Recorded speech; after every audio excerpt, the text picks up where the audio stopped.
Hey everyone, just wanted to jump on a topic here, what we're going to be covering sometime soon, and it's going to be dealing with colored lacquers as well as just solid color finishes.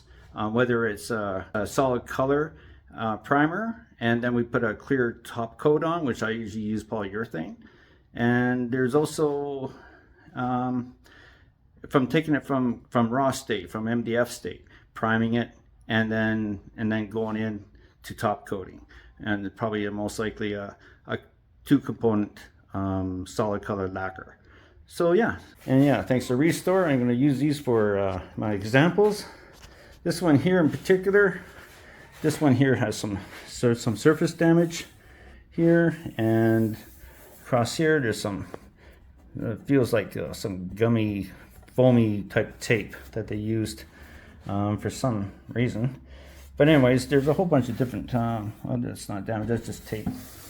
But yeah, we're going to take this, there's the back side of it, and we're going to make this into a brand new. We're probably going to use the colored lacquer like I'm going to use on here on the raw MDF.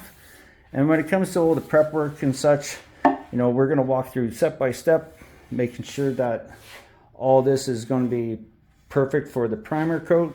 And here we can either do one of two things. We can do a scuff sand and respray of a colored lacquer, or we can actually scuff sand it and reprime it. But yeah, we're going to walk through all this step by step and take it from raw state and take it from already pre-existing color. So we get the best of both worlds. Cheers.